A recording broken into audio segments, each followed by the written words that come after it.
Voilà, de retour en direct sur Public Sénat pour retrouver tout de suite et partir celle Médicis. Et nous allons écouter le président de la commission d'enquête sur la lutte contre le dopage, le sénateur Jean-François Imbert.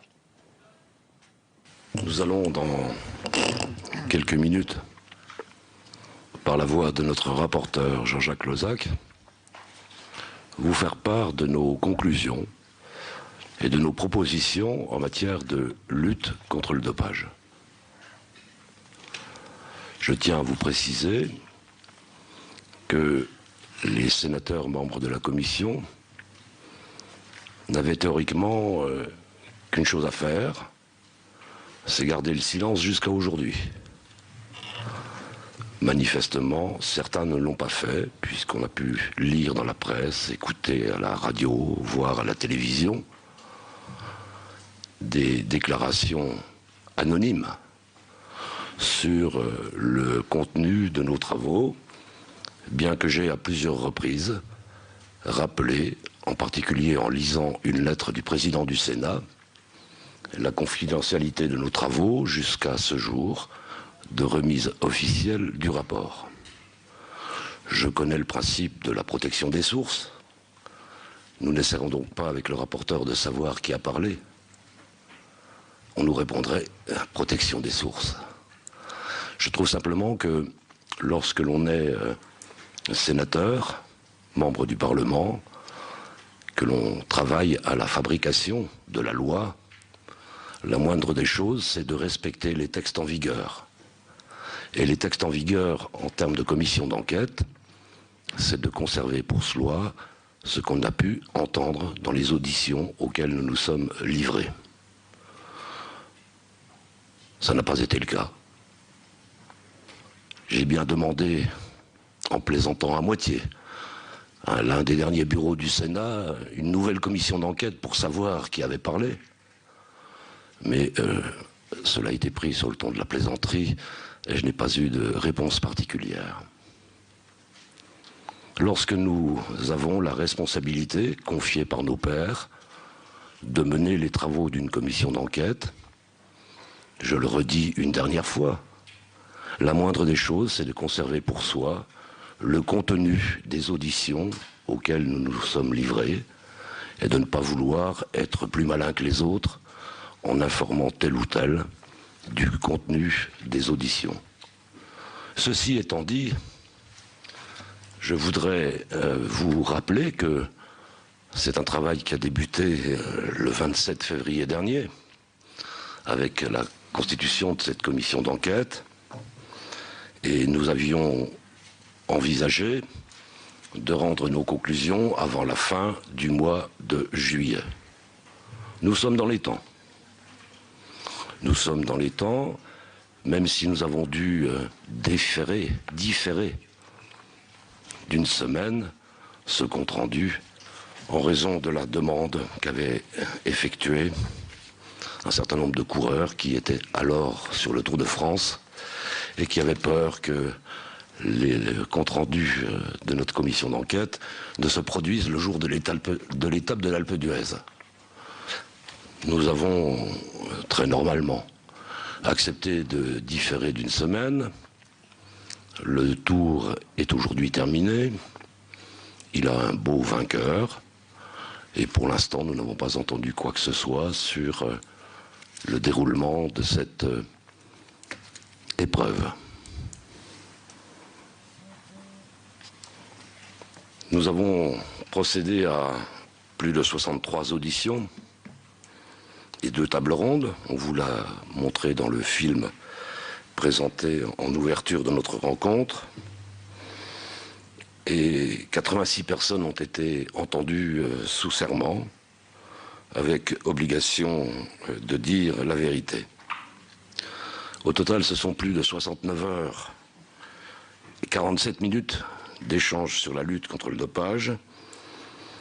Chacun a pu poser les questions qu'il souhaitait poser et les réponses nombreuses qui ont été apportées démontrent bien, si besoin était, l'utilité d'une telle commission d'enquête. 5 déplacements ont été organisés. Dans le film préalable, un déplacement intéressant sur le plan de la lutte contre le dopage a été oublié. Il s'agissait d'un déplacement que nous avons effectué aux États-Unis. Vous savez le rôle que jouent les Américains dans la lutte contre le dopage, et il nous aurait semblé insuffisant de ne pas aller voir comment fonctionnait l'AMA, comment fonctionnait l'USADA. Nous avons donc effectué un voyage rapide et clair, mais nous y avons rencontré un certain nombre de disciplines, ce qui porte à 18 le nombre de disciplines auditionnées, puisqu'aux 15 auxquelles il était fait allusion tout à l'heure, il faut en ajouter 3 autres qui ont été rencontrées à l'occasion de ce voyage aux États-Unis.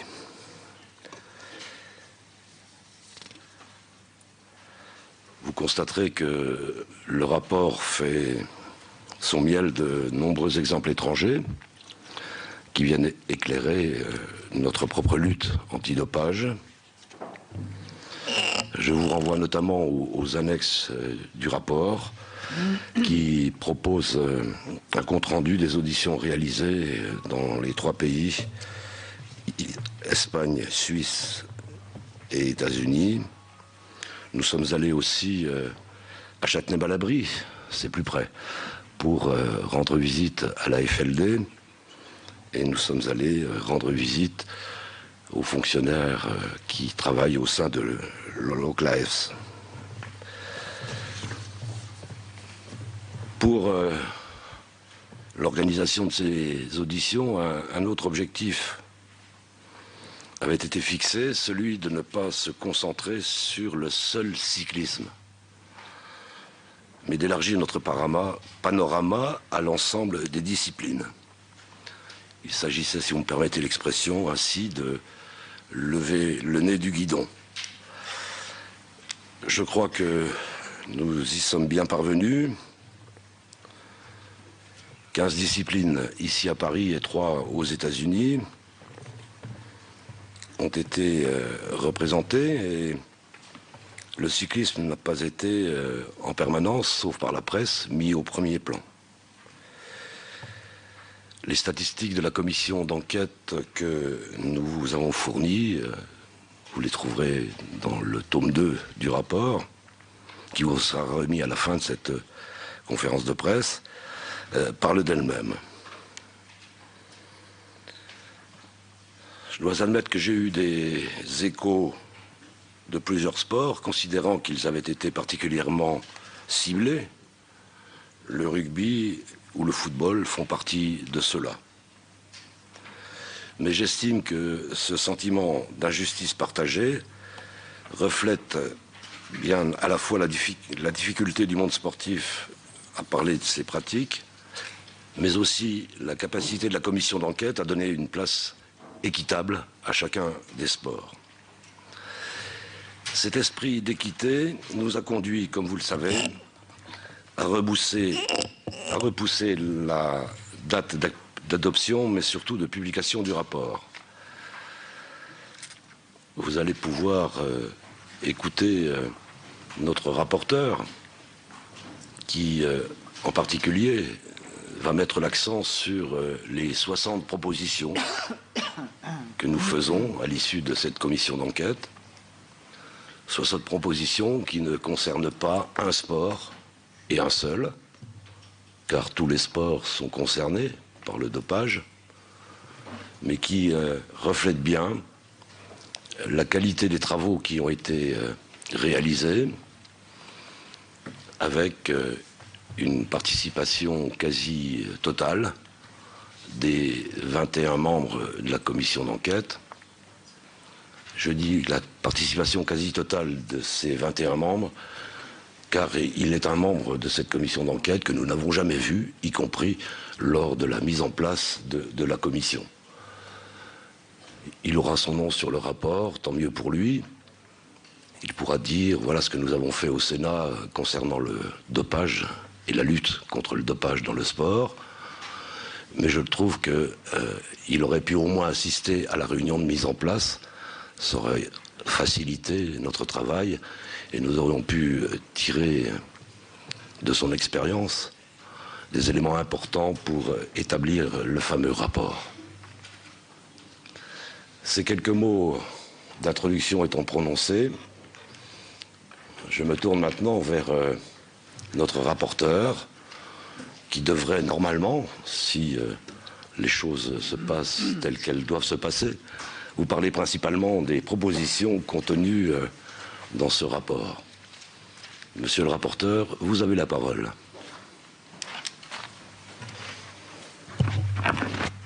Merci, Monsieur le Président.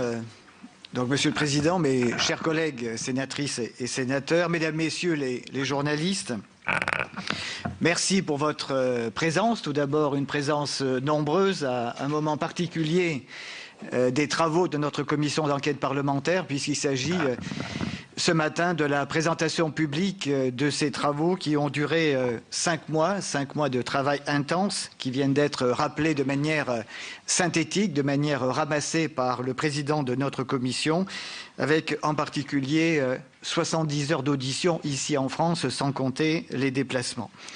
Je précise que ce rapport a été adopté à l'unanimité. Il a été adopté à l'unanimité le mardi 16 juillet dernier, donc la semaine dernière, et tous les groupes politiques de la Haute Assemblée étaient représentés au sein de cette commission. Si nous nous sommes livrés à ces travaux, c'est parce que nous sommes tous ici convaincus de l'intérêt de la lutte antidopage, pour ne pas dire de sa nécessité. En effet, elle est d'abord l'un des aspects de l'équité sportive. À l'évidence, le dopage trouble les hiérarchies, notamment établies par les entraînements et par les compétitions.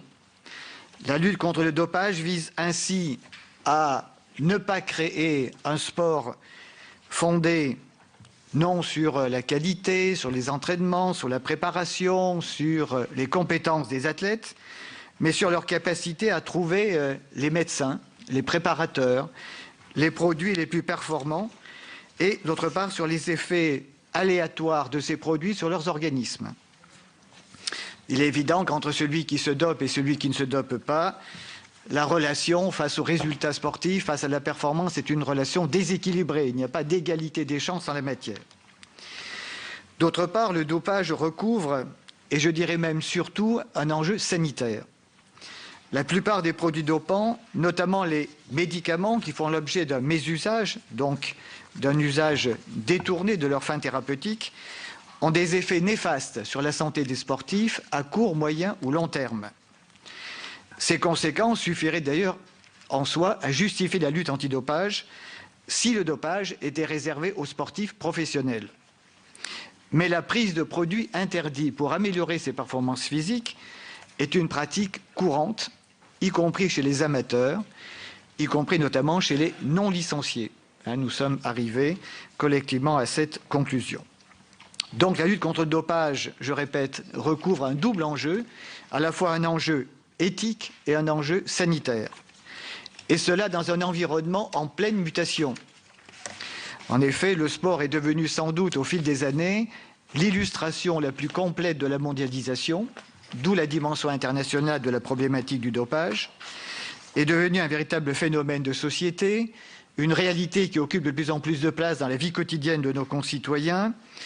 Il y a l'arrivée massive de l'argent dans le sport, je devrais dire plutôt dans certains sports, avec un creusement des inégalités financières entre des sports très médiatisés et des sports beaucoup plus anonymes, le développement du sport-spectacle, etc. Donc c'est dans ce cadre que la proposition de résolution du groupe socialiste, qui a été déposée au Sénat le 8 février dernier, est à l'origine de la création de cette commission d'enquête qui s'est fixé plusieurs objectifs.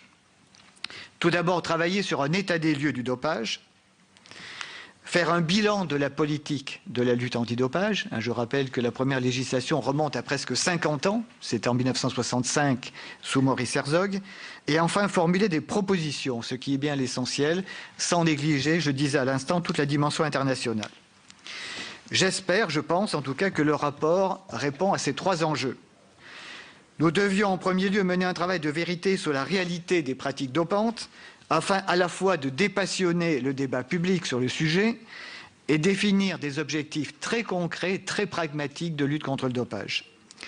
À cet égard, nous avons, me semble-t-il, partiellement contribué à la libération de la parole sur le sujet au cours d'une année 2013 rythmée par les déclarations sur le dopage, une sorte de catharsis libératrice qui s'est déployée au cours de ces derniers mois. De nombreuses données issues de la recherche universitaire ou des laboratoires d'analyse sont en outre fournies dans le rapport. On peut en conclure aisément que le dopage traverse les disciplines, traverse les pays, traverse les niveaux de performance. Sa prévalence est indéniablement plus forte que le taux de sportifs contrôlés positifs. Je disais un jour, c'est quand même curieux, que pour les résultats de ces contrôles, on est toujours entre 1 et 2% de l'ensemble des contrôles. Quels que soient les sports, collectifs ou individuels, olympiques ou non olympiques, on est pratiquement toujours entre 1 et 2%, alors que tout le monde sait pertinemment, à commencer par les dirigeants des fédérations, que la réalité du dopage est plus importante que cela. Si on prend simplement l'exemple de la France, c'est environ 10 000 contrôles par an et environ 200 cas positifs. L'une de nos conclusions est également que le fait de parler de dopage ne nuit pas au sport, mais contribue au contraire, à moyen et long terme, à lui redonner ses lettres de noblesse. Ne pas en parler, d'ailleurs, c'est souvent ne rien faire. Le sport est une entité globale, une réalité équivoque, contradictoire, avec toutes ses facettes, des facettes lumineuses, mais également parfois des facettes plus sombres. Et le dopage fait partie de ces facettes sombres, donc nous devons appréhender le sport dans sa globalité. C'est finalement contribuer à l'imaginaire collectif aussi, quand on ne parle pas, un imaginaire collectif qui veut que tous les sportifs soient dopés. Non, tous les sportifs, y compris les sportifs de très haut niveau, ne sont pas tous dopés. Vous avez compris, nous sommes opposés en quelque sorte à la politique de l'autruche. Alors tout d'abord, quid du bilan de la politique antidopage ? Je crois que les auditions nous ont permis d'établir un diagnostic précis. Les déplacements, les visites, les auditions, la consultation d'une énorme documentation nous ont donné une connaissance concrète des actions menées par ces acteurs. Je souhaite aussi inciter sur la bonne coopération de nombreux acteurs, une commission ne vit pas en autarcie, des acteurs auxquels nous avons fait appel dans le cadre des pouvoirs spécifiques d'enquête qui sont prévus par l'ordonnance de 1958, notamment le ministère des Sports, les fédérations sportives nationales ou internationales, l'AFLD, l'Agence française de lutte contre le dopage, tout un ensemble d'autres instances qui ont parfaitement joué le jeu en nous transmettant les documents sollicités. Résumer le bilan établi par le rapport en quelques mots est difficile. Je crois qu'on peut dire que la France reste plutôt en pointe en matière de lutte contre le dopage, mais il faut continuer à faire la course en tête, dans le groupe de tête, et c'est bien l'enjeu de nos travaux. Pardon. Néanmoins, des difficultés réelles sont rencontrées. Des difficultés qui expliquent que la lutte a souvent encore un temps de retard sur le dopage. C'est l'éternelle course contre la montre entre ceux qui se dopent et ceux qui alimentent le dopage d'un côté et d'autre part ceux qui le combattent. Tout d'abord, nous avons des difficultés à avoir une bonne connaissance statistique des pratiques dopantes, des trafics qui y sont liés et des molécules utilisées. En matière de prévention, notre politique est à la fois trop peu dynamique et mal ciblée, y compris dans les centres de formation des jeunes. Le ministère en charge de la prévention n'a pas su dégager des lignes directrices pertinentes et des outils efficaces. Le dispositif de contrôle, lui, est plutôt conséquent, il est plutôt solide, notamment en termes de quantité. Le renforcement de son efficacité passe aujourd'hui par une politique de qualité, avec une priorité donnée au contrôle inopiné, et là on a constaté vraiment un consensus en ce qui concerne le développement des contrôles inopinés, et d'autre part un meilleur ciblage, ce qui pourrait d'ailleurs éviter une dérive des coûts en ce qui concerne les contrôles. Ce ciblage passe par la mise en place du passeport biologique sanguin, mais qui doit être étendu au profilage stéroïdien. Là aussi, un consensus s'est dégagé sur cette proposition, et tout ce qui fait consensus doit être, à mon avis, exploité pour avancer. Les organisations nationales antidopage doivent aussi avoir plus de liberté dans leur politique de contrôle, notamment sur certaines compétitions internationales. On pense notamment, bien sûr, au Tour de France. Il a fallu notamment l'insistance de la ministre des Sports pour qu'il y ait cette année une convention de passé entre la FLD et, d'autre part, l'UCI, l'Union cycliste internationale. On peut penser également à Roland-Garros, où la Fédération française de tennis ne maîtrise pas grand-chose en matière de lutte antidopage. Enfin, le ciblage nécessite un travail de renseignement qui est aujourd'hui bien lacunaire. Autre difficulté, notre laboratoire d'analyse est toujours reconnu au niveau international. Néanmoins, nos efforts en matière de recherche sont clairement insuffisants par rapport à d'autres laboratoires agréés par l'AMA et notamment européens. Exemple Lausanne, exemple Cologne. Et d'autre part, son statut à notre laboratoire de Châté-Malabry mérite également réflexion. La politique de sanctions mériterait quant à elle d'être clarifiée, puisqu'aujourd'hui c'est un partage de compétences entre les fédérations et la FLD, et cela à l'uniformisation des sanctions, mais surtout à leur originalité. C'est une observation qui a été très souvent mentionnée. Beaucoup de sports s'estiment beaucoup trop sanctionnés par rapport à d'autres. Ces sanctions restent souvent centrées sur le contrôle positif et sur la suspension, alors que d'autres pays insistent davantage sur les sanctions basées sur des preuves non analytiques, comme les témoignages ou les contributions de la police. N'oublions pas que ce sont ces preuves non analytiques qui ont fait chuter un coureur américain que vous connaissez.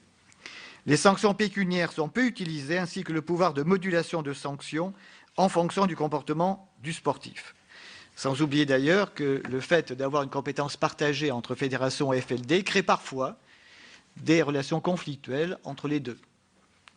Enfin, en matière de lutte contre les trafics, nous butons notamment sur une définition restrictive du sportif et sur une certaine complexité de nos dispositifs juridiques. Mais surtout, nous avons constaté, et là les témoignages étaient en quelque sorte accablants, une incroyable incapacité des instances à coopérer entre elles. Police, gendarmerie, OCLAESP, douane, AFLD ont toutes des informations sur le dopage, mais elles ne le partagent pas suffisamment. La lutte antidopage serait beaucoup plus efficace si les différents acteurs, sportifs, policiers et judiciaires coopéraient. Voilà quelques-unes des difficultés majeures que nous avons pointées au cours de ces derniers mois. Maintenant, en ce qui concerne les 60 propositions que nous vous proposons, elles ont justement pour objectif de répondre à ces difficultés-là. La plupart d'entre elles sont tout à fait opérationnelles et pourraient être mises en œuvre rapidement. Quelques-unes, notamment celles à caractère international, ont plutôt vocation à donner la direction dans laquelle nous pourrions travailler. N'oublions pas que la ministre des Sports française représente l'ensemble de l'Europe au comité exécutif de l'AMA. Ces 60 propositions, nous les avons réparties en 7 piliers que je vais décliner très rapidement devant vous et qui correspondent d'ailleurs aux 7 pages du document qui vous a été transmis. Premièrement, la connaissance. Je vous propose que le ministère des Sports et la FLD financent des études sur la réalité du dopage, sur les risques encourus et sur le trafic de produits dopants. On ne combat bien que ce que l'on connaît bien. Ces études existent souvent à l'étranger, mais elles manquent en France. Le mouvement sportif devrait quant à lui se saisir du sujet pour faire parler ouvertement les sportifs, notamment, mais pas simplement, ceux qui ont été contrôlés positifs. La prise de parole serait, à mon avis, intéressante, et on pense donc à une sorte de commission vérité et réconciliation, mais placée sous l'égide du mouvement sportif lui-même. Deuxièmement, la prévention. Nous avons mis en avant 17 propositions, tant il me semble qu'il y a à faire sur ce sujet. Le retour de la prévention dans le giron de la FLD me paraît déjà constituer un premier pas important. Le message de prévention doit être incarné dans la continuité, et l'agence paraît constituer le vecteur idoine de la communication sur ce sujet. Elle pourrait aussi remettre les antennes médicales de prévention sur les rails, ainsi que les commissions régionales de prévention et de lutte contre le dopage. En effet, ces antennes régionales, aujourd'hui, sont en pleine difficulté, et pas simplement financière.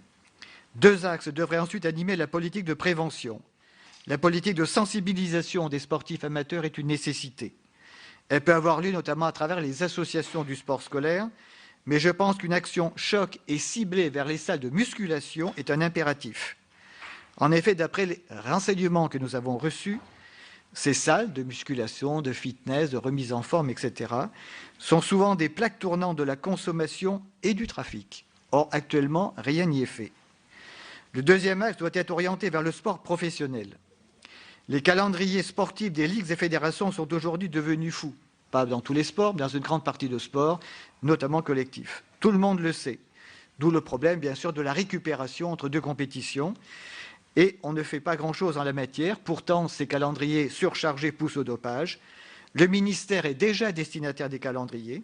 Je pense qu'il doit pouvoir s'opposer à ceux qui seraient abusifs sur la base des risques pesant sur la santé des sportifs. N'oublions pas qu'en France, la santé publique relève de l'État. Le troisième pilier, c'est celui de la politique des contrôles. Le premier impératif, c'est de permettre à la FLD d'être présente sur un certain nombre de compétitions qui lui échappent actuellement. Nous proposons que toutes les compétitions se déroulant en France soient considérées par principe comme nationales, sous réserve de la communication par la Fédération internationale d'une liste annuelle des manifestations internationales qu'elle entend effectivement contrôler. Je pense qu'on resterait comme cela dans le cadre du Code mondial. Sa nouvelle version prévoira en outre qu'en cas de carence des fédérations internationales, les agences pourront reprendre la main. Donc il y a cette notion de proximité qui nous paraît essentielle. Afin d'améliorer le ciblage des contrôles, une spécialisation des responsables régionaux de la lutte antidopage est également indispensable. Je vous propose donc de mettre en place 8 correspondants antidopage interrégionaux mis à la disposition de la FLD à temps plein, chargés de définir, en lien avec le directeur des contrôles, le programme interrégional des contrôles. Ils sont aujourd'hui 24 correspondants en France, mais leur réel investissement est très disparate. Donc, à nos yeux, il vaut mieux clairement 8 temps plein que 24 à tiers-temps.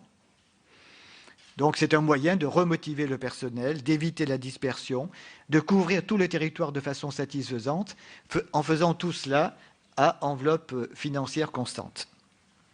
Il s'agit, vous l'avez compris également, de professionnaliser les intervenants. Quatrième pilier, les analyses. Aujourd'hui, il y a beaucoup d'échantillons collectés qui ne sont pas analysés pour toutes les substances, et cela pour des raisons d'économie.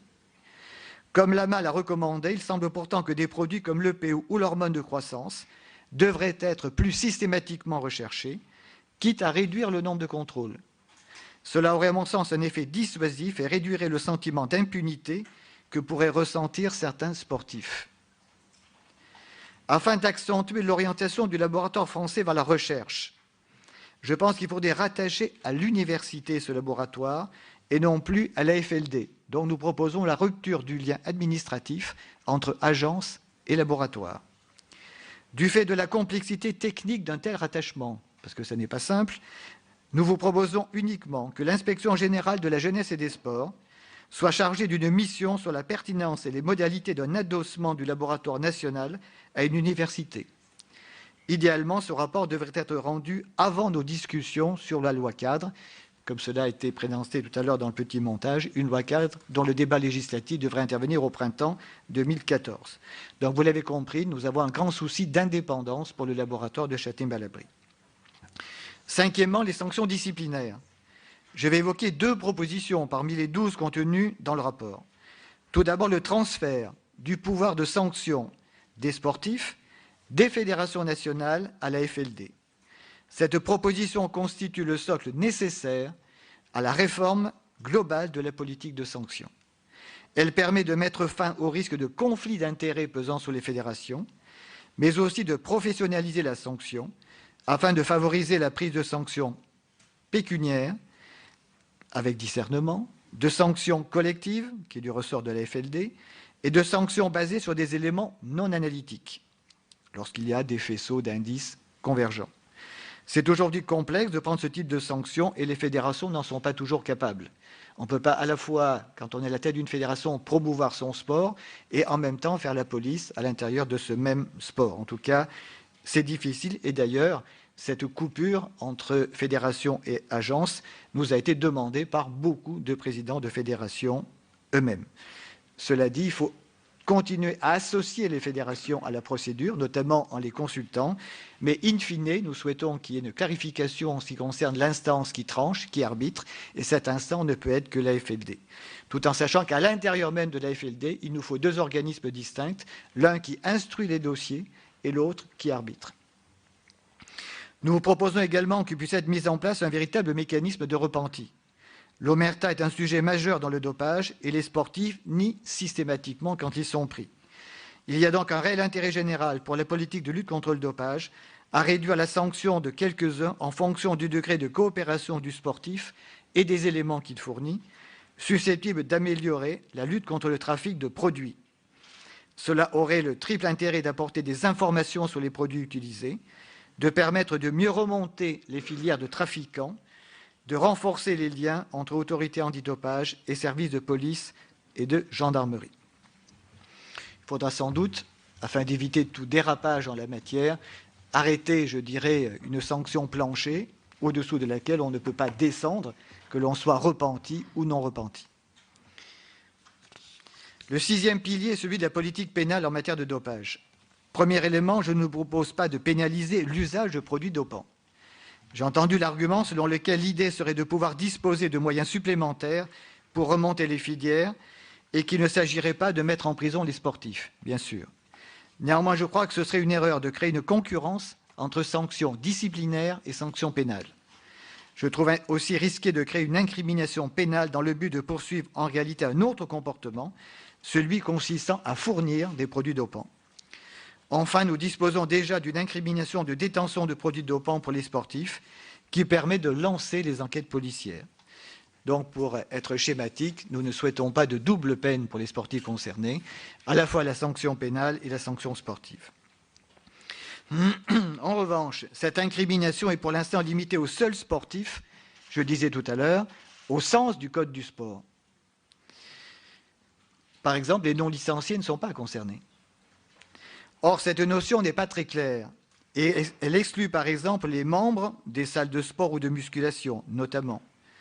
Or, on sait qu'elle constitue un lieu de trafic important, je le rappelais. Je vous propose donc tout simplement que l'incrimination pénale de la détention de produits dopants soit élargie à l'encontre des personnes pratiquant un dopage dans le cadre de ce qu'on appelle un EAPS, c'est-à-dire un établissement d'activité physique et sportive. Il pourrait très bien y avoir affiché dans tous ces équipements-là une sorte de charte concernant la lutte contre le dopage. Et bien évidemment, chaque usager de ce type d'équipement public, ou privé d'ailleurs, devra respecter cette charte. Enfin, le dernier pilier, et non le moindre, est celui de la coopération. L'AFLD ne pourra pas prendre des sanctions non analytiques si les services de police, de gendarmerie ou des douanes ne lui fournissent aucun élément. Il est à l'inverse extrêmement difficile de remonter les filières si les sportifs contrôlés positifs ne livrent aucune information. Il faut donc sortir chacun de son isolement contre-productif en imposant une coopération entre les acteurs. Nous vous proposons donc, parmi d'autres préconisations, que les informations recueillies par l'AFLD impliquant des faits de dopage soient systématiquement portées à la connaissance de l'OCLAESP, c'est centraliser les informations relatives au dopage. Inversement, l'AFLD devrait être destinataire de tous les procès-verbaux de personnes soupçonnées d'avoir commis un délit relatif au trafic de produits dopants. Donc là, nous pensons que la centralisation est un gage d'efficacité. Afin d'aller plus loin que le décret récemment publié par la ministre des Sports, je suis également convaincu qu'une commission nationale souple doit pouvoir réunir quelques fois dans l'année, autant que de besoin, comme on dit, l'OCLAESP, l'AFLD et les douanes, afin de faire remonter les informations de terrain et d'évoquer les dossiers communs. Pour avoir un temps d'avance sur les dopés, il me semble primordial que les maillons de la chaîne de l'antidopage communiquent mieux. Voilà, mesdames, messieurs, les 7 piliers, selon nous, d'une lutte antidopage performante. Cette lutte doit être aussi diversifiée, aussi protéiforme que le phénomène qu'elle combat. 60 propositions sont avancées. Elles sont à nos yeux réalistes, concrètes, pragmatiques, précises et applicables à budget constant, ce qui n'est pas négligeable dans la période de nécessaire redressement des comptes publics. En tout cas, à nos yeux, c'est le seul moyen pour que cette lutte antidopage, à la française, conserve une longueur d'avance sur cette pratique du dopage qui, pour revenir à mon propos initial, est contraire à la fois à l'éthique sportive et à la santé publique. Merci pour votre attention.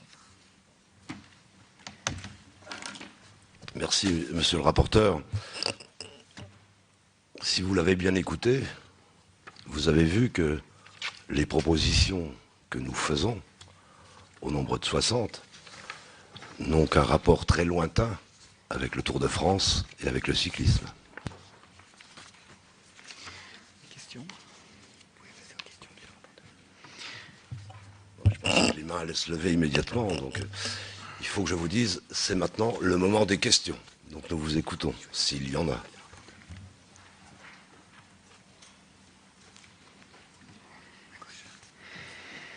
Oui. Oui, bonjour, Delphine Girard pour Public Sénat. Toutes les auditions ont lieu sous serment, comme le veut une commission d'enquête. Est-ce que vous avez l'impression que certaines personnes auditionnées vous ont menti? Et si oui, songez-vous à des poursuites? Il y a eu 83 auditions, me semble-t-il, dont une douzaine à huis clos.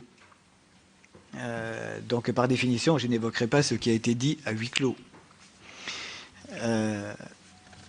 La question du huis clos s'est posée pour nous, d'ailleurs, parce que nous n'étions pas dans l'obligation de répondre favorablement à la demande de huis clos.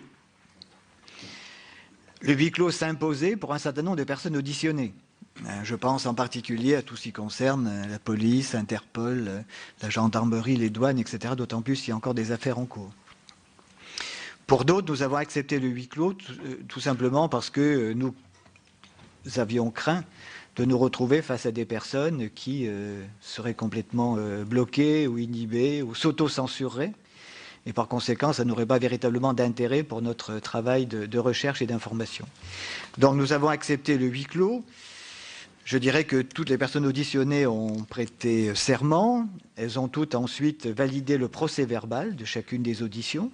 Ça fait partie des contraintes administratives d'une commission d'enquête parlementaire. Donc chacun a agi en conscience et chacun a pris ses responsabilités. Il y a eu quand même un certain nombre de révélations dans les auditions publiques. Il y a eu des échanges par voie de presse notamment concernant un certain nombre de sports. Donc je crois que ça a été très réactif et très vivant.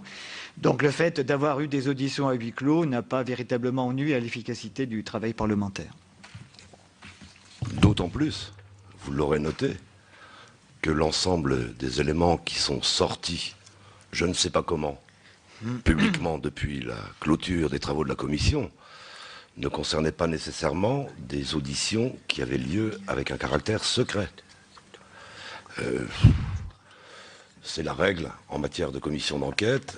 Et le rapporteur vous a rappelé les conditions dans lesquelles nous avons travaillé. Nous avons eu l'occasion de faire une immense majorité de nos auditions publiques. Il n'y a donc pas de problème pour nous en la matière. Sur la question des sanctions, je crois qu'il n'y a pas eu suffisamment, je dirais, de mensonges éclatants. Il y a eu sans doute des faux fuyants. Oui, de l'autocensure parfois, mais je ne pense pas que la situation soit suffisamment préoccupante pour engager telle ou telle procédure de sanction vis-à-vis des personnes auditionnées. En tout cas, ce n'est pas du tout l'état d'esprit qui nous anime. Et pour résumer en une phrase, nous ne sommes ni policiers ni magistrats. Nous sommes parlementaires. Nous considérons donc que lorsqu'il y a audition, ceux qui sont auditionnés viennent et disent ce qu'ils veulent. Nous en pensons ensuite ce que nous voulons, nous, en tant que parlementaires, tirer de l'audition en question. Je ne pense pas que le silence ait été à l'origine de propositions incongrues de la part de la Commission. L'exposé du rapporteur il y a 2 minutes vous démontre que nous avons malgré tout pu établir 60 propositions concrètes, même si ici ou là, certains ont oublié de dire un certain nombre de choses, mais je ne pense pas qu'il y ait eu, comment dire, et par comparaison avec un fait récent, de personnes qui aient subitement perdu la mémoire. Mais quand même, parmi les sportifs auditionnés à huis clos, Didier Deschamps, Jeannie Longo, par exemple, pour pas citer de nom, est-ce que ça veut dire qu'il y a des sportifs qui sont un peu intouchables? Vous auriez pu refuser ce huis clos. Il y a des icônes auxquelles on ne peut pas toucher encore aujourd'hui? Je crois simplement que les personnes que vous venez de citer nous avaient demandé le huis clos, il leur a été accordé. Et pour le premier cité, je me souviens, dans ma mémoire, l'avoir vu tenir une conférence de presse à la porte du Sénat. Donc vous avez pu l'interroger, il vous a répondu ce qu'il pensait devoir vous, ou pouvoir vous répondre. Voilà, c'est tout. Notre position a été vraiment très simple, c'était une égalité de traitement pour tout le monde, c'est-à-dire qu'aucun huis clos n'a été refusé.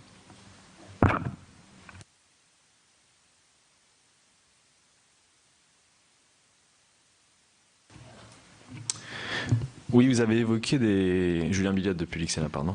Vous avez évoqué des calendriers fous et surchargés. Comment est-ce qu'on peut faire pour éduquer le public qui en veut toujours plus, qui veut toujours plus de rêves, plus d'exploits? Est-ce qu'on n'a pas, nous aussi, un travail à faire sur la question pour éviter, peut-être raccourcir les étapes du Tour de France, faire en sorte que les ligues soient moins chargées, ce genre de choses? Est-ce qu'il n'y a pas un travail... Je crois que c'est M. Demondenard qui parlait d'une industrie du spectacle qui a remplacé l'industrie du sport. Oui, bon, il y a, vous verrez dans le rapport, tout un ensemble de propositions concernant cette limitation du calendrier très souvent saturé, très souvent surchargé, notamment dans le domaine des sports collectifs. Ça rejoint, je le répète, la responsabilité de l'État en matière de santé publique. Donc je crois effectivement que lorsque l'État, en l'occurrence le ministère des Sports, mais il pourrait y avoir en concertation avec le ministère de la Santé, perçoit des risques de dérive qui serait trop fortement incitatrice à l'utilisation de produits dopants, je pense effectivement que le ministère des Sports doit avoir la possibilité de réduire ces calendriers sportifs-là. Maintenant, effectivement, je crois que c'est tout un chacun qui doit se sentir concerné parce que le sport a pris une telle ampleur dans la vie quotidienne de nos concitoyens, puisque tout le monde non seulement pratique ou commente sport, mais habite sport, s'habille sport, à des activités loisirs de sport, etc., etc. Je crois effectivement que c'est tout le monde qui doit se sentir concerné. Par rapport à cette surcharge de compétition, effectivement, on en arrive peut-être à un tournant, c'est-à-dire à la recherche aujourd'hui de produits dopants, visant non pas à rechercher l'amélioration de la performance, mais à voir comment on récupère mieux entre deux compétitions. Et vous trouverez des éléments de réponse complémentaires en pages 113, 114 et 115 du rapport. Vous verrez qu'en la matière, il y a un certain nombre de choses qui sont dites par la commission d'enquête que j'ai eu l'honneur de présider. Mais je crois surtout qu'on n'empêchera jamais que des organisateurs, s'ils trouvent des compétiteurs, poursuivent malheureusement des calendriers parfois démentiels, quelle que soit l'activité sportive en question. C'est l'affaire des organisateurs et nous avons besoin, puisque vous posiez la question, de l'aide de la presse en l'occurrence, pour bien attirer l'attention sur le fait que ce sont avant tout des femmes et des hommes. Ce ne sont pas des robots, et les sportifs. Et il faut donc avoir une attitude responsable de la part des pouvoirs publics peut-être, mais aussi de la presse et d'un certain nombre de personnes qui se sentent concernées par cette difficulté inhérente au sport. Je vous en prie. Jean Yvenot, alors un des succès médiatiques de votre rapport, ou pré-médiatique, tient au fait que vous avez eu accès à des données biologiques du passé. Est-ce que vous avez théorisé cette approche? Est-ce que dans vos propositions, vous évoquez la possibilité de regarder les échantillons biologiques de sang, d'urine, autres, de compétitions passées? Si oui, dans quel cadre? Est-ce que vous pensez que ça peut avoir une utilité? Avant que le rapporteur ne vous donne son sentiment, je voudrais un court instant revenir sur la fameuse liste. Personnellement, je ne la possède pas. On ne me l'a pas proposée, je ne l'ai pas demandé. Ce qui m'a permis d'ailleurs, dans les quelques contacts que j'avais avec la presse, ceux qui n'avaient pas compris que je ne répondrais pas avant aujourd'hui, j'ai pu répondre, je ne connais pas la liste en question, et je ne mentais pas, puisque je n'ai toujours pas à ce jour la liste. Il paraît qu'elle figure dans l'annexe, je regarderai ça tout à l'heure, mais je ne connais pas le nom des personnes qui y figurent. Et donc tout ce qui a pu sortir ici et là, ça n'est pas de mon fait. Je tenais quand même à le préciser, au cas où certains en doutent. Bien, vous voulez qu'on parle de la fameuse liste?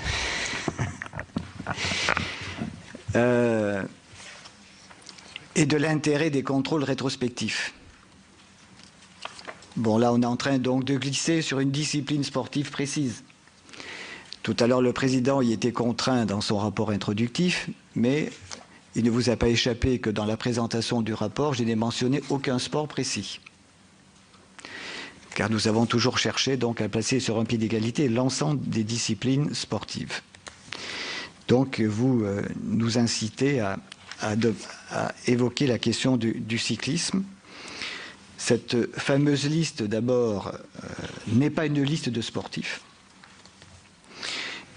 C'est la publication des bordereaux de prélèvement concernant les Tours de France 98 et 99.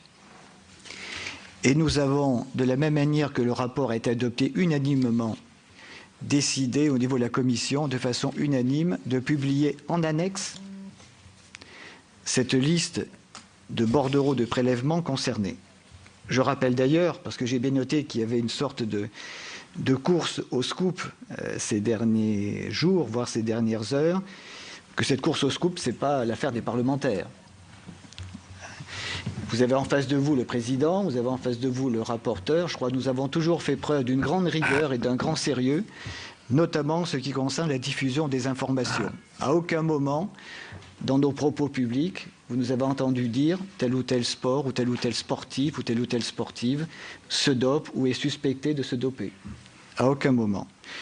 Mais c'est vrai que par souci de vérité, par souci d'honnêteté intellectuelle, parce que la pire des choses, ça serait de pratiquer la politique de l'autruche, nous avons décidé collectivement, dans le tome 2, c'est-à-dire dans les annexes, de faire figurer non pas une liste de sportifs, mais ces bordereaux des prélèvements des Tours de France 98 et 99.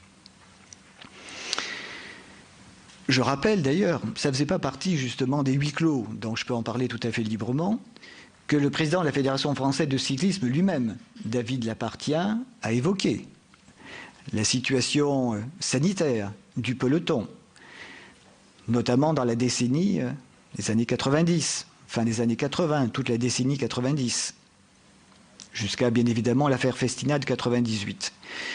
Il a exprimé également son souhait de se lancer dans une sorte d'opération vérité. Ces propos-là, ces affirmations-là, sont des affirmations courageuses pour un président de fédération, mais ça ne reste que des affirmations. Pour que ces affirmations aient une véritable légitimité, faut-il encore qu'il y ait des preuves, des contrôles, des noms des sportifs concernés. Donc je crois que notre initiative d'intégrer dans ce tome 2 ces documents sont tout à fait complémentaires de la volonté affichée par le président de la Fédération française de cyclisme. Je rappelle simplement, pour information, que le produit dont il est question dans le sujet qui nous préoccupe, c'est le PO. Le PO figure sur la liste des produits interdits par le CIO, le Comité international olympique, depuis 1990. 1990, là on est en train de parler des Tours de France 98 et 99, même si effectivement le test de détection n'a été découvert que plus tard en 2000 par le laboratoire de Châtain-Balabry. En tout cas, vous prendrez connaissance donc de cette liste qui ne comporte que quelques pages dans un document qui doit en comporter presque 800, sans parler des 220 pages du document proprement dit. Donc je comprends effectivement que l'intérêt de la presse soit concentré sur le Tour de France, le cyclisme, mais c'est vraiment un document annexe, une pièce annexe parmi beaucoup d'autres. Et enfin, je terminerai sur l'intérêt des contrôles rétrospectifs, parce que c'est finalement ça la question de fond. En faisant le lien avec le Tour de France 2013, étant donné le niveau de performance de Chris Froome, le vainqueur de cette édition 2013, il y a eu des doutes qui se sont exprimés, des suspicions qui ont été formulées. Au jour d'aujourd'hui, à la lumière notamment des contrôles, mais également des preuves non objectives, non scientifiques que j'évoquais tout à l'heure, ces suspicions ne sont pas légitimes, ne sont pas justifiées. aujourd'hui. Qui sait si dans 3 ans ou dans 5 ans, ces doutes ne seront pas à ce moment-là justifiés ou légitimités, et par quoi? Eh bien, par des analyses, par des contrôles rétrospectifs. Donc, il nous semble important, à la fois pour bien connaître l'histoire de la relation entre le sport et le dopage, mais également pour construire, je dirais, sur des bases saines, transparentes et honnêtes, le futur combat contre ce dopage. Il nous paraît sain, effectivement, de conserver cette démarche des contrôles rétrospectifs.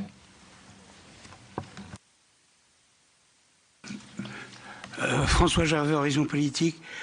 Dans votre rapport, il y a sur les résultats normaux, et vous en avez fait allusion tout à l'heure, pas mal de choses sur le bodybuilding et fitness. Quels sont les types de contrôles qui ont été effectués là-dessus? Et est-ce que vous avez des préconisations spécifiques à faire? Le rapporteur étant beaucoup plus musclé que moi, je le laisse répondre.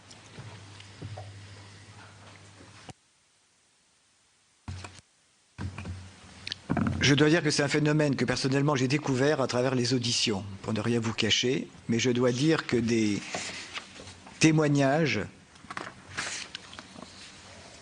multiples ont été exprimés à travers ces auditions. Et ce qui est d'ailleurs préoccupant, c'est que ces équipements-là, ces établissements-là, ne seraient pas simplement des lieux de transfert, d'acquisition, de transactions pour les pratiquants de ces salles eux-mêmes, mais également serait un lieu de passage pour le trafic de produits dopants concernant les autres disciplines sportives. C'est la raison pour laquelle, effectivement, nous avons pointé du doigt la situation de ces salles qui nous paraît très préoccupante, d'où là, effectivement, une mesure quand même assez draconienne que nous avons proposée et qui concerne l'ensemble des établissements d'activité physique et sportive. Vous avez eu des témoignages selon lesquels ce seraient des lieux de passage de drogue? Pardon? Vous avez eu des témoignages selon lesquels certaines officines de fitness seraient des lieux de passage de drogue? Non, pas vraiment. Par contre, il est très clair que de plus en plus, au niveau du trafic international, on retrouve effectivement dans ces réseaux-là des réseaux qui étaient consacrés, si je puis dire, dédiés au trafic de stupéfiants il y a quelques années, qui maintenant intègrent dans leurs préoccupations le dopage, les produits dopants.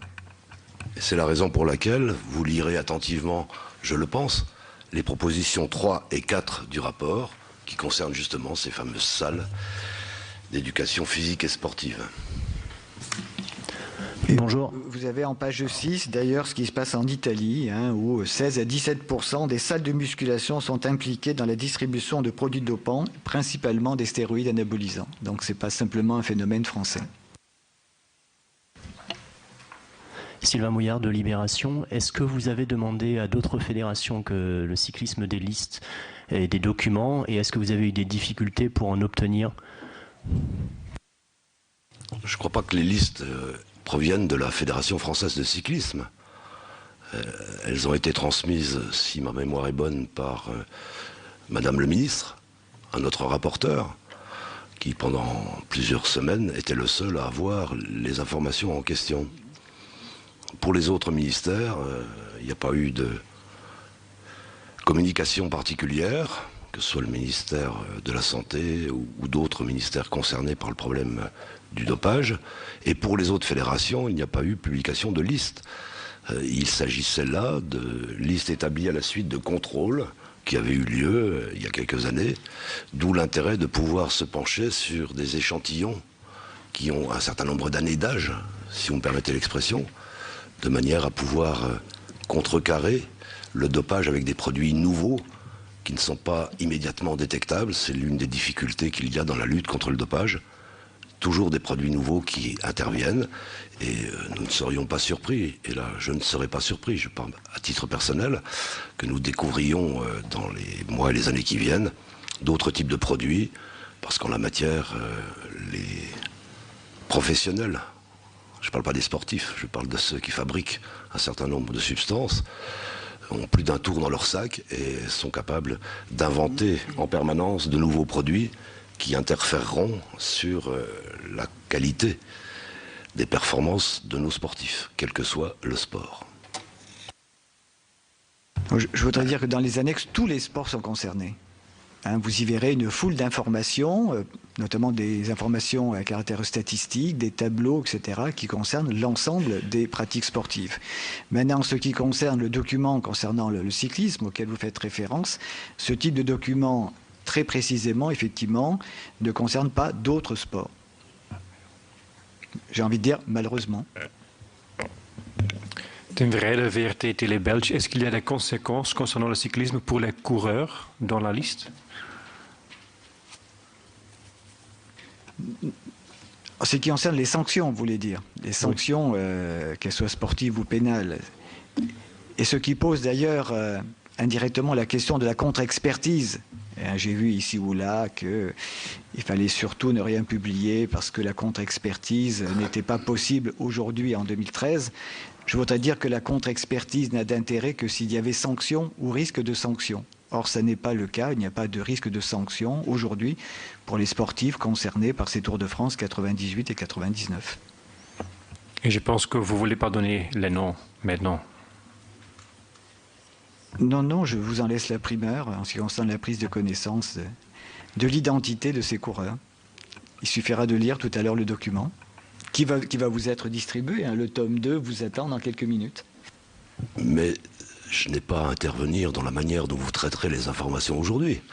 Mais ce qui me semble plus intéressant que cette fameuse liste de sportifs coincés pour des affaires de dopage, c'est l'ensemble des propositions, les 60 propositions que nous faisons. S'il s'agit simplement de dire « Monsieur Machin », lorsqu'il faisait du vélo il y a 15 ans, a été soupçonné de dopage à la suite de contrôles divers et variés, Monsieur Machin, il ne court plus. Il n'y a pas un intérêt majeur à révéler son nom et à porter atteinte à sa réputation, si réputation il avait. Allez-y, monsieur.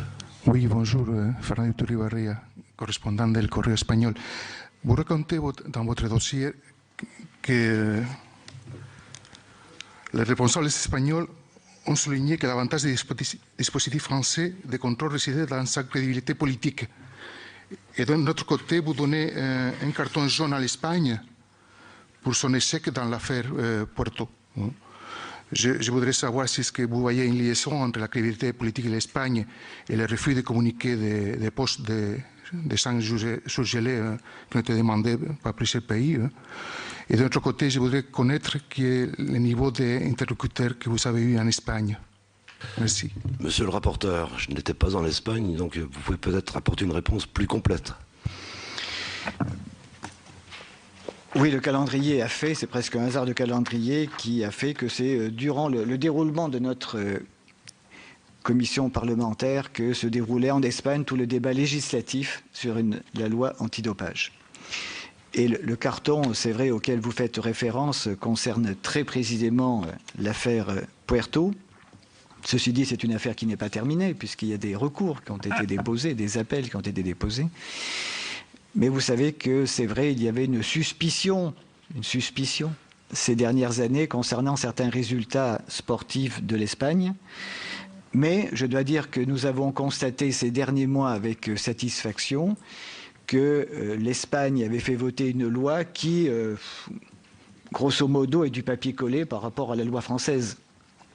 Donc je dirais que l'Espagne a bien rattrapé la France et même dans certains domaines est allée encore plus loin. Je pense en particulier au contrôle inopiné. En pleine nuit, les contrôles inopinés seront beaucoup plus faciles à réaliser en Espagne qu'en France aujourd'hui. Donc s'il pouvait y avoir effectivement des suspicions concernant une moindre volonté politique du gouvernement espagnol, cette lacune a été comblée ces dernières semaines.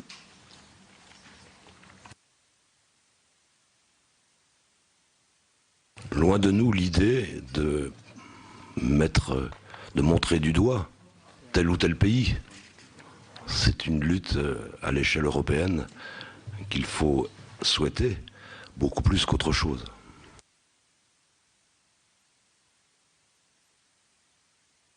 « Bonjour, Romain Scotto, 20 minutes. Je voulais vous demander si vous aviez étudié la question du financement de ces 60 propositions et combien cela pourrait coûter. Monsieur le rapporteur a insisté sur un élément à la fin de la présentation de quelques-unes de ces 60 propositions en vous disant que c'était à coût constant. Donc le chiffrage viendra en son temps. Mais à ce jour, les propositions que nous faisons n'entraînent pas des dépenses considérables. Il s'agit plus de dépenses indispensables pour améliorer la lutte contre le dopage. Mais le rapporteur va préciser le fond de sa pensée. Oui, effectivement, nous agissons, je dirais, à enveloppe constante, à budget fermé en ce qui concerne nos propositions. Par contre, nous proposons tout un ensemble de redéploiements de financement, et notamment que le financement de la lutte antidopage soit assuré, on peut dire grosso modo, à 50% par la taxe Buffet et à 50% par le budget du ministère des Sports. Mais comme il y a un redéploiement des fonctions, des missions exercées par les différents acteurs de cette lutte antidopage, automatiquement, il y a des réaffectations budgétaires. Mais globalement, il nous paraît effectivement nécessaire de ne pas avoir de politique qui soit plus dispendieuse qu'elle ne l'est aujourd'hui. Je crois que c'est surtout un problème de réorganisation qui nous paraît essentiel. Allez-y. Oui. Paul Schmitt, une question sur le dopage dans le sport amateur. Lors de vos auditions, avec notamment Valérie Fournéron, on vous a fait part du fort taux de dopage qu'il y avait dans le sport amateur. Vous n'avez pas peur d'une lutte antidopage à double vitesse entre un milieu professionnel et plus médiatique et un milieu amateur qui serait un peu délaissé de cette lutte antidopage ? Je crois que la lutte antidopage, là vous avez dit, vous avez employé le qualificatif médiatique, la lutte antidopage, elle doit se faire dans la discrétion justement. Et il nous paraît absolument essentiel, puisque vous parlez des jeunes pratiquants, d'aller beaucoup plus loin en matière d'information dans les centres de formation. On nous a parlé des sports collectifs, mais pas simplement des sports collectifs. Je crois qu'au niveau des clubs, au niveau des fédérations, au niveau des établissements scolaires, en lien avec le ministère de la Santé publique, la situation peut être très, très sensiblement améliorée.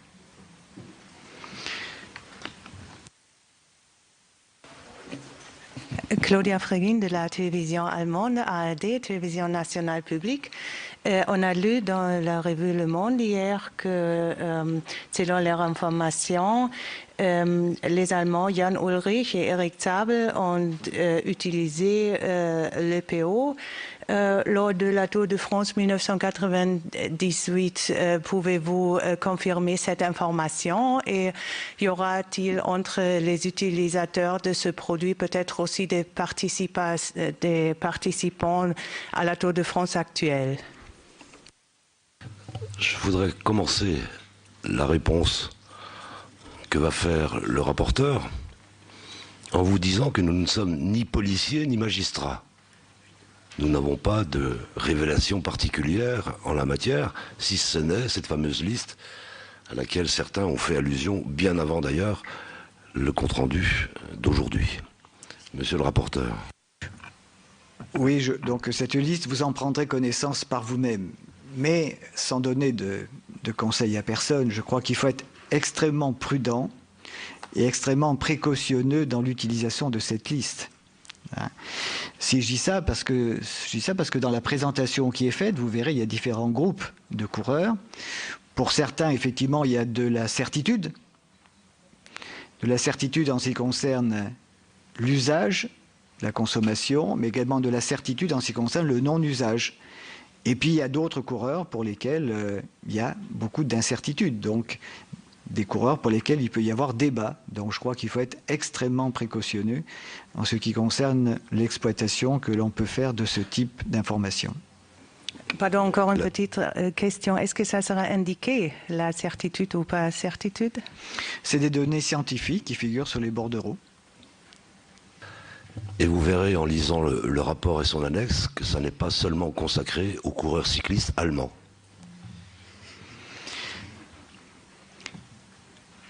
Je voudrais dire ce matin, puisque j'ai écouté la réaction d'un des coureurs qui a été mentionné hier dans un organe de presse, que j'ai plutôt apprécié la réaction de Jackie Durand, qui a réagi, me semble-t-il, avec le sens des responsabilités, en assumant cette période de la décennie 90 et en tenant un discours de vérité, mais en même temps en refusant l'amalgame avec la période actuelle, et notamment avec la nouvelle génération de coureurs. Et je crois pouvoir dire que j'ai plutôt confiance, c'est vrai, à cette nouvelle génération de coureurs cyclistes, et notamment français. La manière dont il s'est exprimé met à égalité les grands champions et les petits champions. Certains disaient que les sénateurs ne disaient que des conneries, et lui dit oh, oui, on a fait des conneries. Donc, c'est une histoire de conneries.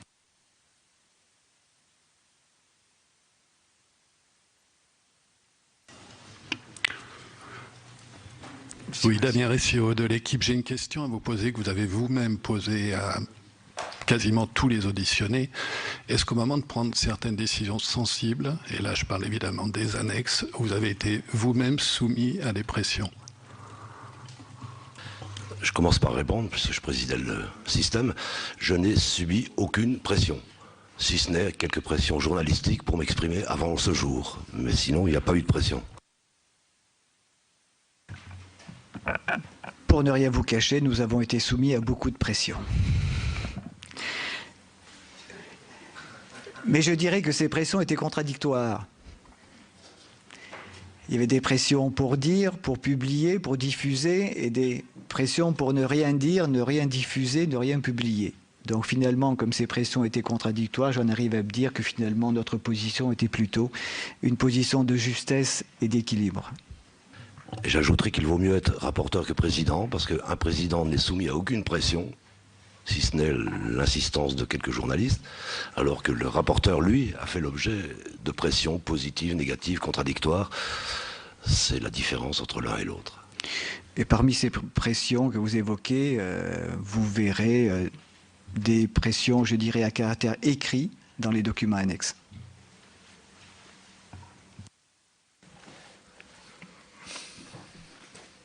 Et RFI, justement, en parlant de pression, est-ce que vous n'avez pas l'impression qu'il y a des sports qui en ont plus que d'autres?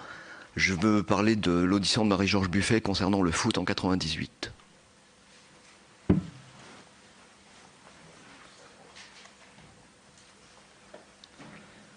Oui, je dirais que cette audition de Marie-Georges Buffet restera dans mes souvenirs comme l'un des moments de vérité en fait, de cette commission.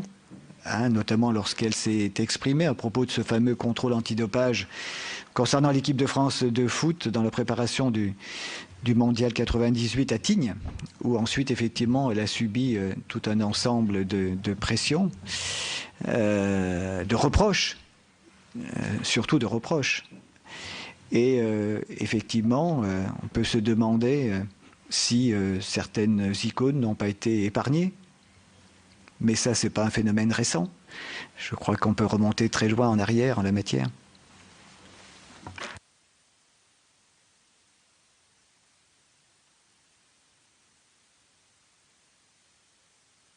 Bien, pas d'autres questions? Bien, mais écoutez, merci pour votre attention, votre participation. Sachez que nous sommes très sensibles à votre nombreuse présence. Merci. J'y ajoute mes remerciements quant à votre participation nombreuse. Et surtout, j'aimais... Voilà, vous avez pu suivre en direct sur Public Sénat la remise du rapport de la commission d'enquête sur la lutte contre le dopage. Un rapport très attendu car il dévoile les noms de certains coureurs cyclistes ayant pris de l'EPO lors du Tour de France 98. Alors dans ce rapport, les sénateurs font aussi 60 propositions, parmi lesquelles la priorité donnée aux contrôles inopinés, le transfert du pouvoir de sanction des fédérations vers l'AFLD, l'Agence française de lutte contre le dopage. Enfin, 17 propositions concernent la prévention du dopage. Voilà donc pour la remise très attendue de ce rapport. Tout de suite, on retrouve l'hémicycle pour l'examen du projet de loi relatif aux Outre-mer. Un texte qui a pour objectif de mettre en place l'accord de Nouméa. Un accord qui permet de transférer certaines compétences de l'État vers les départements d'Outre-mer.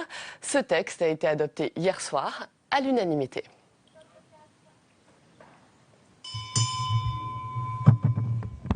La séance est reprise.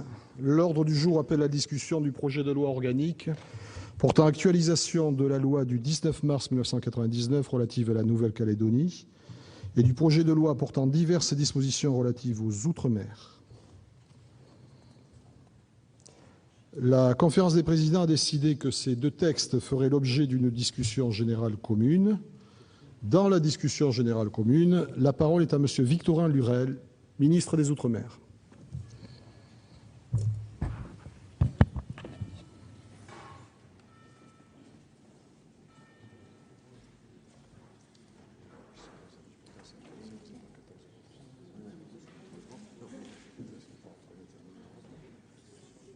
Monsieur le ministre,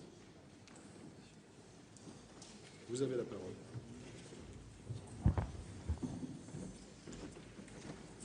Monsieur le Président, je n'avais pas entendu.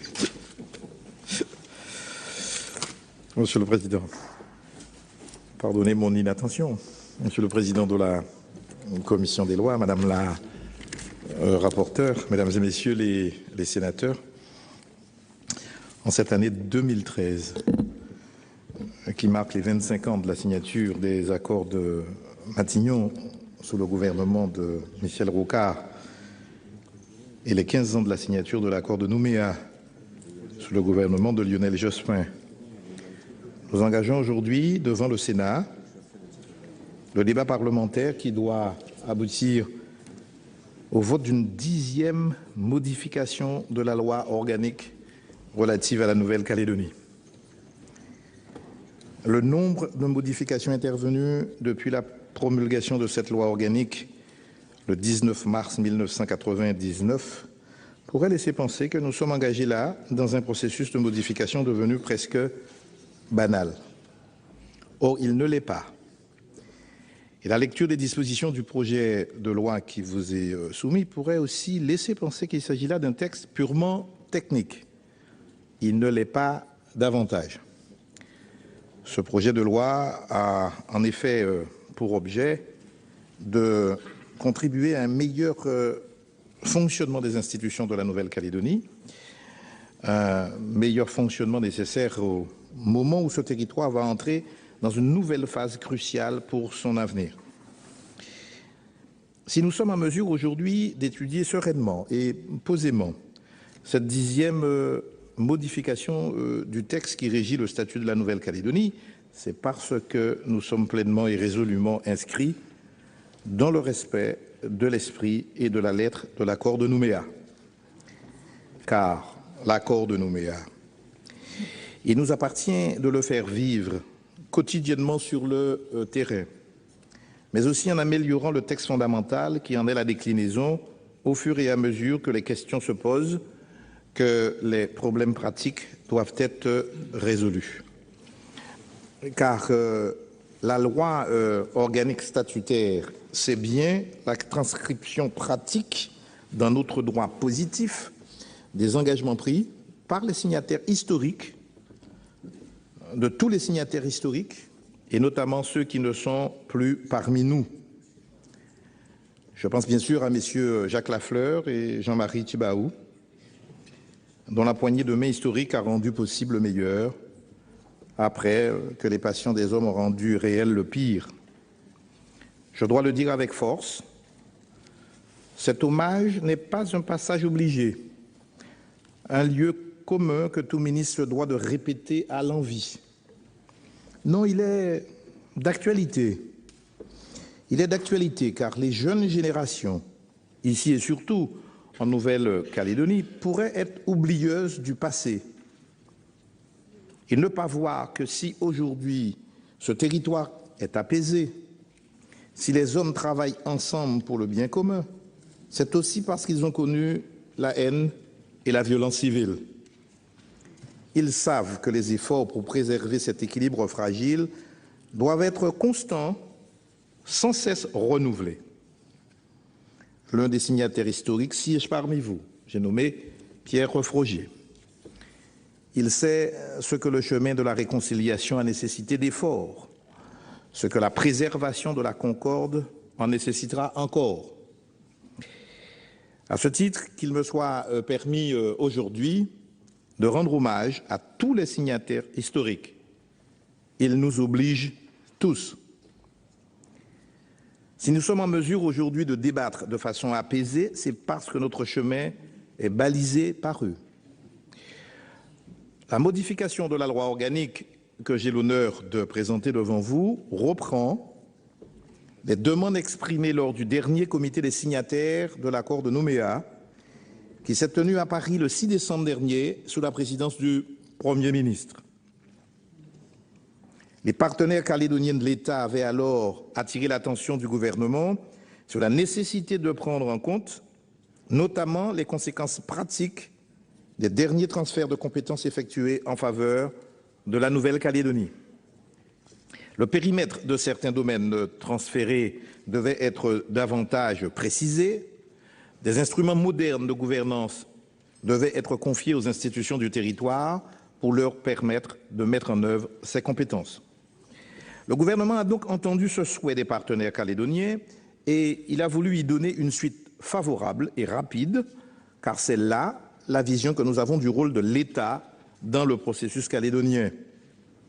Appuyer la Nouvelle-Calédonie, l'accompagner dans ses projets, lui apporter, quand cela s'avère nécessaire, l'expertise de l'État, en particulier pour ce qui concerne les transferts de compétences en cours et à venir. Au travers de ces différentes dispositions élaborées en quelques mois, ce texte vise donc à permettre au territoire de relever les défis politiques, économiques et sociaux qu'il aura à affronter dans les années à venir, en améliorant le fonctionnement des institutions, en clarifiant les compétences des collectivités et de l'État, en modernisant les dispositions budgétaires, financières et comptables. Plus particulièrement, le projet qui vous est soumis enrichit la loi organique statutaire de dispositions de deux ordres. Celles qui permettent d'améliorer l'exercice par le gouvernement local de ses compétences, celles qui sont relatives au fonctionnement des institutions. Parmi les dispositions améliorant l'exercice des compétences, il y a celle emblématique de l'article 1er qui vise à permettre à la collectivité de créer dans les domaines qui relèvent de sa compétence des autorités administratives indépendantes dotées de pouvoirs allant au-delà des fonctions de médiation, de recommandation et d'évaluation. Ces autorités administratives indépendantes pourront en effet réguler, mais aussi enquêter, sanctionner et régler des différends. Cette disposition trouve son origine dans les discussions nourries qui ont été les nôtres au Parlement, notamment lors de l'examen de lois portant régulation économique outre-mer, dont l'objectif est de lutter contre la vie chère en outre-mer. Nous avions alors mis l'accent sur les défaillances structurelles des marchés dans les outre-mer qui empêchent l'exercice d'une compétence effective, d'une concurrence effective. Nos partenaires calédoniens avaient alors souhaité pouvoir disposer d'une autorité de la concurrence locale de plein exercice. Chacun sait ici que la Nouvelle-Calédonie, il y a quelques semaines, a connu un mouvement social de grande ampleur, précisément sur la problématique de la vie chère. C'est dire combien une action forte est attendue sur ce sujet. Avec les dispositions de l'article 1er, nous répondons à cette demande.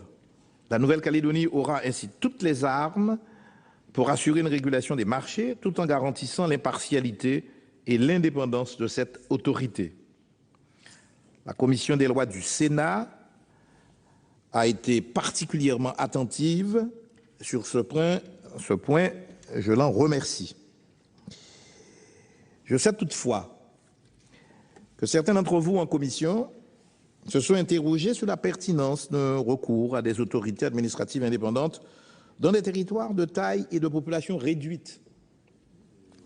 Je comprends la crainte, mais je dois souligner que les spécificités de ces territoires, singulièrement dans le Pacifique, justifient que de telles déclinaisons, si j'ose dire, des AAI, des autorités administratives indépendantes, nationales, puissent être envisagées.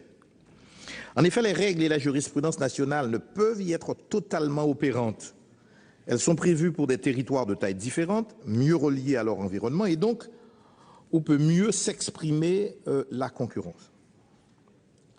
Bien sûr, dans les sociétés d'intercommunication ou d'interconnaissance, comme diraient les sociologues, que sont les Outre-mer, et la Nouvelle-Calédonie n'échappe pas à cette règle, il faudra veiller à l'impartialité de ces autorités administratives indépendantes, à leur indépendance envers le monde extérieur, mais aussi envers elles-mêmes, par le traitement de la question d'éventuels conflits d'intérêts. Je crois pouvoir dire que votre commission des lois, et sa rapporteure, a sur ce point fait œuvre utile en enrichissant cet article 1er. Il faut aussi souligner que la Nouvelle-Calédonie et ses autorités administratives indépendantes pourront passer avec les AAI nationales des conventions d'assistance à l'égard de ce qui avait été fait avec l'autorité de la concurrence en 2012. Cette faculté a son importance. J'en veux pour preuve un exemple très récent. Début 2012, le gouvernement de Polynésie française a passé une convention d'assistance avec la Commission de régulation de l'énergie pour lui rendre un rapport sur la régulation du système électrique dans le territoire. Ce rapport a été remis en décembre 2012 et a permis de faire un bilan très complet que le gouvernement local aurait été en peine de faire seul. Inspiré par ce précédent réussi, j'ai demandé en janvier 2013 à la Commission de régulation de l'énergie un rapport sur le prix de l'électricité à Wallis et Futuna. Le rapport remis en juin est excellent. Il a soulevé plusieurs problèmes auxquels nous n'avions pas pensé, comme celui de la régulation des importations de carburant. Pour revenir au texte, parmi les dispositions permettant à la Nouvelle-Calédonie de mieux exercer ses compétences, l'article 2 vise à doter le président du gouvernement des pouvoirs de police administrative lui permettant d'exercer pleinement les compétences récemment transférées ou qui vont bientôt l'être. C'est le cas plus particulièrement de la sécurité maritime et de la circulation aérienne, transférée le 1er janvier dernier, mais aussi à la sécurité civile, qui sera transférée, elle, le 1er janvier 2014. Sans ce pouvoir de police, dans 3 compétences pour le moins emblématiques, la Nouvelle-Calédonie n'exercerait en effet qu'une compétence virtuelle, alors qu'il s'agit là de domaines où la responsabilité des uns et des autres peut être engagée. Parmi les dispositions relatives au fonctionnement des institutions, l'article 5 prévoit que le Conseil économique, social et culturel de la Nouvelle-Calédonie se verra ajouter la compétence environnementale, à l'instar des autres 16 des Outre-mer.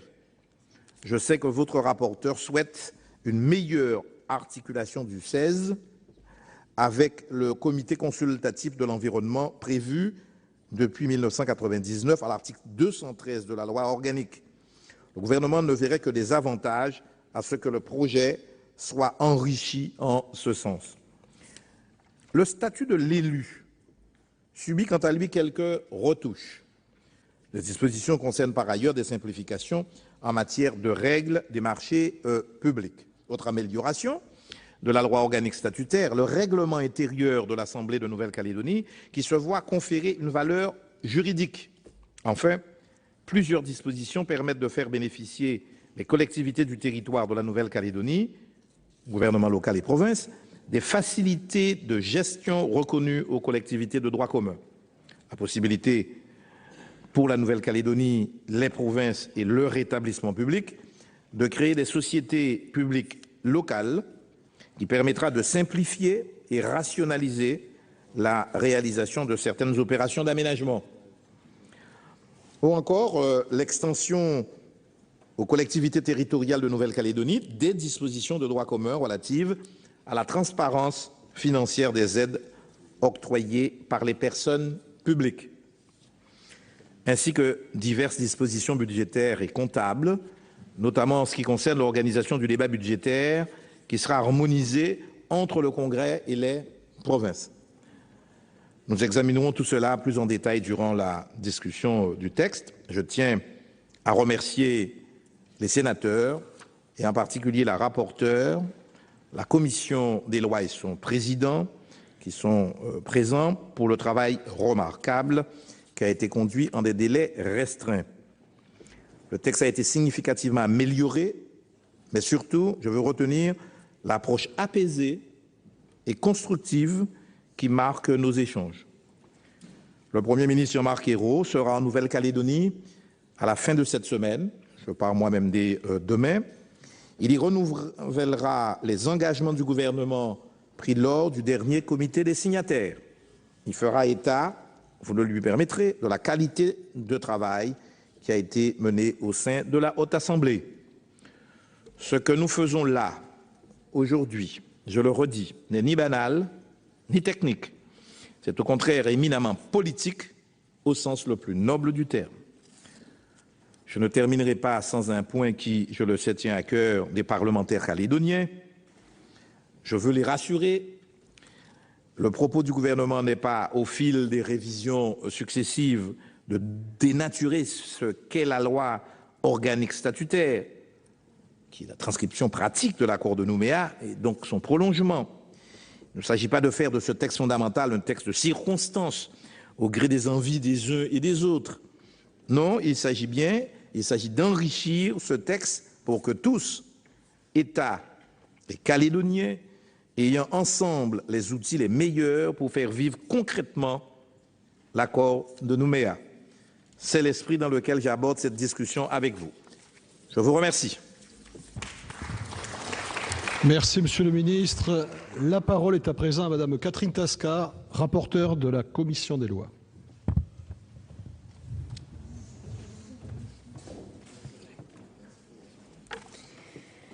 Monsieur le Président, Monsieur le Ministre, Monsieur le Président de la Commission des lois, mes chers collègues, le projet de loi organique soumis aujourd'hui à l'examen du Sénat et que j'ai l'honneur de présenter au nom de la Commission des lois s'inscrit pleinement dans la lignée de l'accord de Nouméa en assurant la poursuite du processus calédonien, exemplaire à de multiples égards.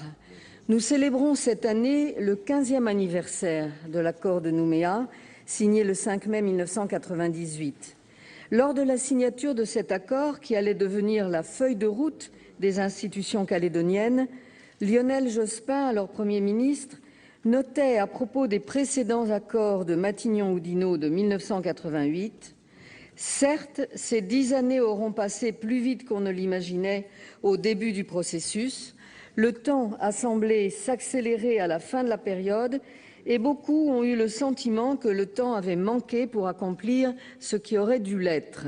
Pourtant, le travail réalisé a été considérable. Pour mener à leur terme les objectifs fixés en 1998, des étapes demeurent à franchir, notamment d'ici l'échéance de 2014. Et c'est dans cette perspective que se place la réforme proposée par le gouvernement.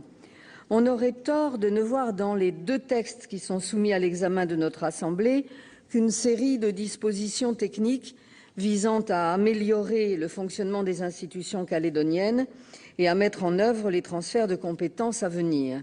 De fait, cette 10e modification du statut de la Nouvelle-Calédonie, fixée par la loi organique du 19 mars 1999 et qui avait été alors rapportée par notre collègue Jean-Jacques Hyest, est une étape supplémentaire et importante conduisant la Nouvelle-Calédonie vers une plus large autonomie en attendant le choix final entre indépendance ou autonomie dans la République. Selon l'article 217 de la loi